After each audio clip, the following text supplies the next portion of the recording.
जननीं शारदां देवीं रामकृष्णं जगद्गुरुं पादपद्मे त्वयोश्रित्वा प्रणमामि मुहुर्मुहुः।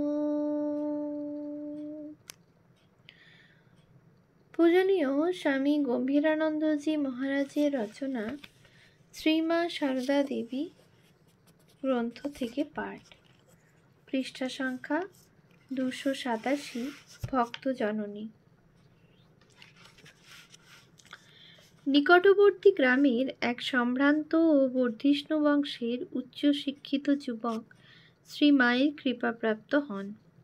যুবক তাহার নিকট প্রায়ই আসিতেন। তাহারই সাহায্যে সেই গ্রামে একটি আশ্রম স্থাপিত হয়। কিন্তু দুর্ভাগ্যবশত তিনি নিকট সম্পর্কীয়া এক বাল বিধবার মোহে পতিত হন। কথা কানে হাঁটে। ক্রমে জয়রামবাটিতেও এই কলঙ্ক রটিল এবং ক্রুদ্ধ ভক্তগণ শ্রী মাকে অনুরোধ করিলেন যাহাতে ওই যুবককে অতঃপর জয়রামবাটিতে আসিতে নিষেধ করা হয়। মা তাহাদের কথা শুনিয়া অতীব দুঃখ প্রকাশ করিলেন সত্য, কিন্তু বলিলেন, মা হয়ে তাকে আসতে নিষেধ করব কি করে? অমন কথা আমার মুখ দিয়ে বেরুবে না। যুবক পূর্বেরই ন্যায় যাতায়াত করিতে থাকিলেন। এমনকি একদিন সেই মেয়েটিকেও লইয়া আসিলেন। শ্রীমা তাহার ছেলেকে বিপথগামী করার জন্য মেয়েটিকে ভৎসনা করিলেও এবং ভবিষ্যতে সাবধান হইতে বলিলেও আপন কন্যার ন্যায় আদর যত্নই করিলেন। ইহার অনেক পূর্বের কথা। শ্রীমা তখন 10/2 নম্বর বোসপাড়া লেনের বাড়িতে থাকেন। চুরি করার অপরাধে মঠের এক উড়িয়া চাকরকে স্বামীজি বিবেকানন্দজি তাড়াইয়া দিয়াছেন। সে গরিব, তাহারই আয়ে সংসার চলে। নিরুপায় চাকর কাঁদিয়া শ্রী মায়ের আশ্রয় লইলে কৃপাময়ী মা তাহাকে বাড়িতে রাখিয়া স্নান আহার করাইলেন। সেই দিনই বিকালে স্বামী প্রেমানন্দজি শ্রী মাকে প্রণাম করিতে আসিলে মা বলিলেন, দেখো বাবুরাম, এই লোকটি বড় গরিব, অভাবের তাড়নায় ওরকম করেছে, তাই বলে নরেন ওকে গালমন্দ করে তাড়িয়ে দিলে? সংসারের বড় জ্বালা, তোমরা সন্ন্যাসী, তোমরা তো তার কিছু বোঝো না, একে ফিরিয়ে নিয়ে যাও। প্রেমানন্দজি বুঝাইতে চাহিলেন যে ইহাতে স্বামীজি রুষ্ট হইবেন। মা তখন উত্তেজিত কণ্ঠে বলিলেন, আমি বলছি নিয়ে যাও। সন্ধ্যার প্রাক্কালে তাহাকে লইয়া প্রেমানন্দজি মঠে ঢুকিবা মাত্র স্বামীজি বলিয়া উঠিলেন, বাবুরামের কাণ্ড দেখো, ওটাকে আবার নিয়ে এসেছে। প্রেমানন্দজি তখন সকল কথা খুলিয়া বলিলে স্বামীজি আর দ্বিরুক্তি করিলেন না। শ্রী মায়ের অপরাজেয় মাতৃত্ব শক্তির সম্মুখে বিদ্রোহী মনও অবনত হয় জানিয়া সংসারের বাদ বিসংবাদে বিপর্যস্ত হীন বল বহু ব্যক্তি তাহার শরণ লইত এবং দেখা যাইত যে তাহার সিদ্ধান্ত সবল পক্ষ নির্বিবাদে মানিয়া লইত। একদিন মা কোয়ালপাড়ার জগদম্বা আশ্রমে তেঁতুল তলায় চৌকির উপর বসিয়া আছেন। এমন সময় পল্লীর এক ডোমের মেয়ে আসিয়া কাঁদিয়া নালিশ করিল তাহার উপপতি তাহাকে অকস্মাৎ ত্যাগ করিয়াছে। তাহার জন্য সে সব ছাড়িয়াছিল, কিন্তু এখন সে সম্পূর্ণ নিরুপায়। মেয়েটির দুঃখের কাহিনী শুনিয়া শ্রী মা ডোমকে ডাকাইলেন এবং স্নেহপূর্ণ মৃদু ভৎসনার স্বরে বলিলেন, ও তোমার জন্য সব ফেলে এসেছে। এতদিন তুমি ওর সেবাও নিয়েছ, এখন ওকে ত্যাগ করলে তোমার মহা অধর্ম হবে, নরকেও স্থান পাবে না।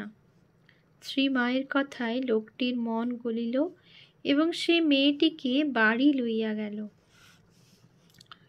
শ্রীমায়ের অপার স্নেহ, জাতি বর্ণ দোষ গুণ সাংসারিক অবস্থা ইত্যাদির দ্বারা নিয়মিত হইত না। যে তাহার নিকট আসিয়া পড়িত, তিনি তাহার দোষ বা দুর্বলতাদি জানিয়াও তাহাকে অকাতরে স্নেহ করিতেন, ঔষধ পথ্যাদি দিয়া সাহায্য করিতেন, তাহার শোকে দুঃখে প্রাণ ঢালা সহানুভূতি দেখাইতেন এবং অপরকেও ঐরূপ করিতে শিখাইতেন। তাহার সে অকৃত্রিম মাতৃত্বের প্রভাবে দুশ্চরিত্র লোকেরও স্বভাব পরিবর্তিত হইত, দস্যু ও ভক্তে পরিণত হইত। জয়রামবাটির নিকটে শিরোমণিপুরে বহু মুসলমানের বাস। তাহারা একসময়ে তুঁতের অর্থাৎ রেশম কীটের চাষ করিয়া জীবিকা নির্বাহ করিত, কিন্তু বিদেশি রেশমের প্রতিযোগিতায় ওই ব্যবসা ধ্বংস হইয়া যাওয়ায় নিরুপায় মুসলমানগণ চুরি ডাকাতি আরম্ভ করিল এবং পার্শ্ববর্তী গ্রাম সকলে বিভীষিকা উৎপাদনপূর্বক তুঁতে ডাকাত বলিয়া কুখ্যাতি অর্জন করিল। জয়রামবাটিতে যখন মাতা ঠাকুরানীর জন্য পৃথক বাটি নির্মিত হয়, তখন ওই অঞ্চলে দুর্ভিক্ষ চলিতেছে। সাধুরা শিরোমণিপুরের অনেক দুর্ভিক্ষপীড়িত মুসলমানকে বাড়ির কাজে নিযুক্ত করিয়াছিলেন। ইহাতে গ্রামবাসীরা প্রথমে ভয় পাইলেও পরে তাহাদের নিরীহ ব্যবহার দেখিয়া বলিত, মায়ের কৃপায় ডাকাতগুলো পর্যন্ত ভক্ত হয়ে গেল রে। ইহাদের সহিত শ্রীমা কিরূপ ব্যবহার করিতেন তাহা বুঝাইবার পক্ষে দুই একটি উদাহরণ যথেষ্ট। একদিন একজন তুঁতে মুসলমান কয়েকটি কলা আনিয়া বলিল, মা, ঠাকুরের জন্য এইগুলি এনেছি, নেবেন কি? মা লইবার জন্য হাত পাতিয়া বলিলেন, খুব নেব বাবা, দাও, ঠাকুরের জন্য এনেছ, নেব বই কি। মায়ের জনৈক স্ত্রী ভক্ত সেখানে ছিলেন। তিনি নিকটবর্তী গ্রামের লোক। শ্রীমাকে ঐরূপ করিতে দেখিয়া তিনি বলিলেন, ওরা চোর, আমরা জানি, ওর জিনিস ঠাকুরকে দেওয়া কেন? মা নিরুত্তর থাকিয়া কলাগুলি তুলিয়া রাখিলেন এবং মুসলমানকে মুড়ি মিষ্ট দিতে বলিলেন।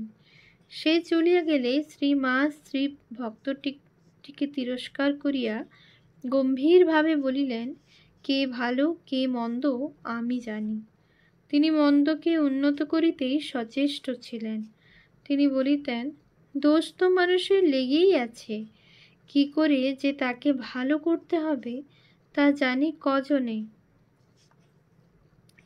আমজদ নামক এক তুঁতে মুসলমান মায়ের বাড়ির দেওয়াল প্রস্তুত করিয়াছিল।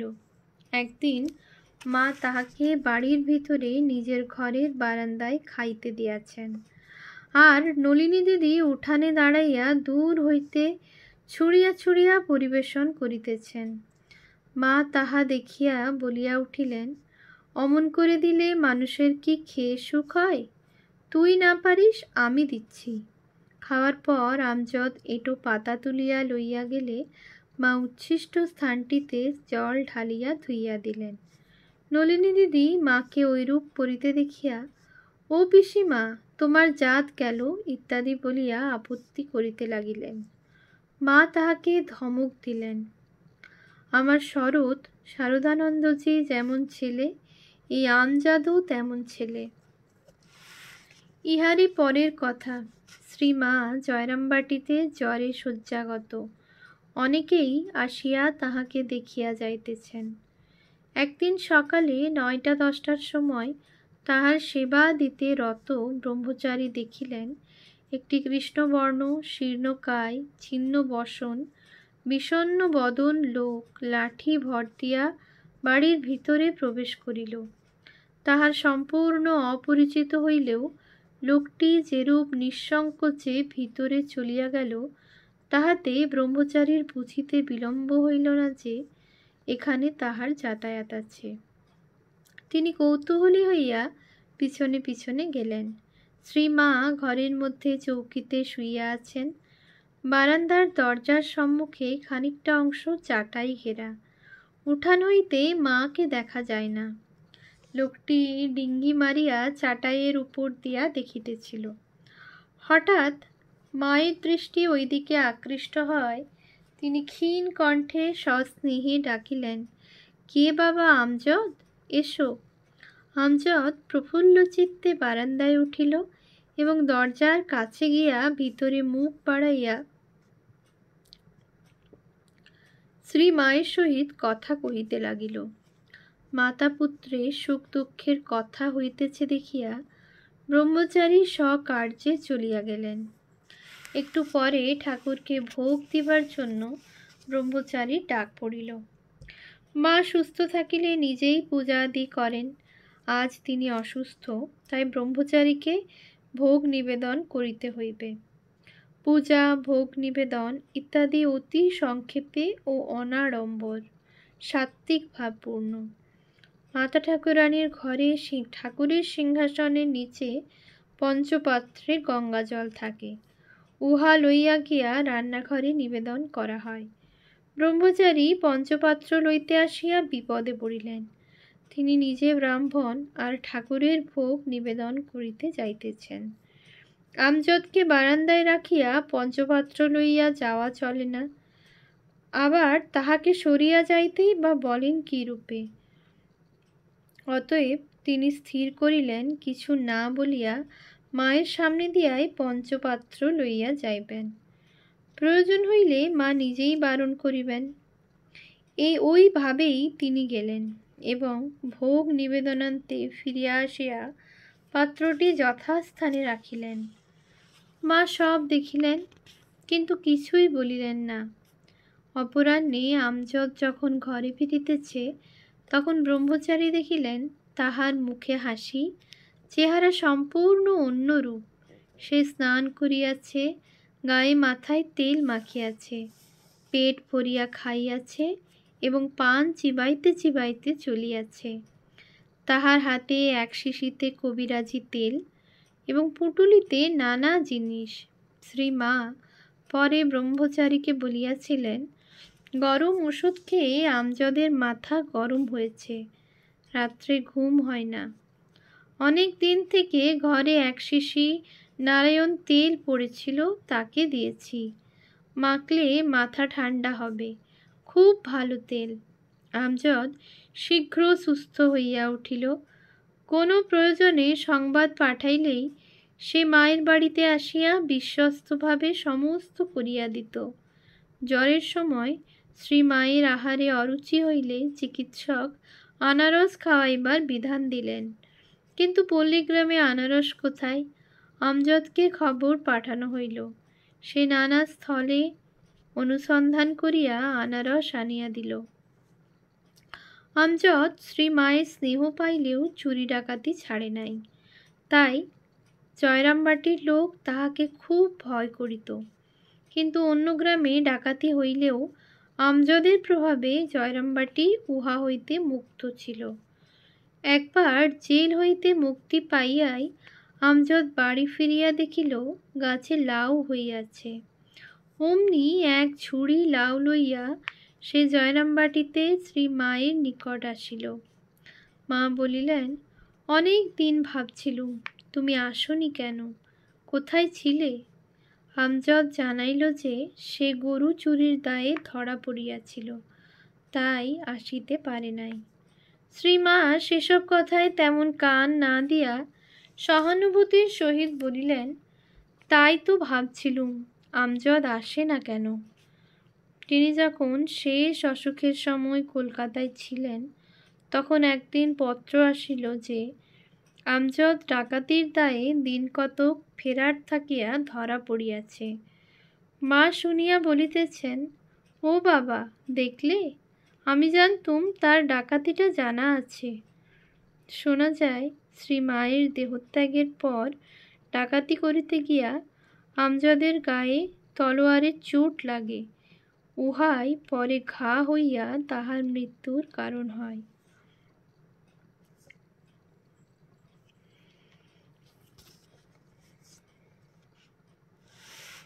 শুধু বিদ্বান, বুদ্ধিমান ও ধনী ভক্তদের প্রতি মায়ের স্নেহের দৃষ্টান্ত দিলে কেহ কেহ হয়তো ভাবিবেন উহা এমন কিছু অসাধারণ ব্যাপার নয়। আমরা তাই দস্যু আমজদের বিবরণ একটু বিস্তারিতভাবেই লিখিলাম। শ্রীমা তাহার চরিত্র অবগত ছিলেন এবং এইরূপ দস্যুর হস্ত হইতে আত্মরক্ষা ও আশ্রিত জনের নিরাপত্তার ব্যবস্থাও অত্যাবশ্যক জানিতেন। অথচ সেই ব্যবস্থার জন্য তিনি লোকবল বা অস্ত্রবল ইত্যাদির উপর নির্ভর করিয়াছিলেন একমাত্র অসীম স্নেহের উপর।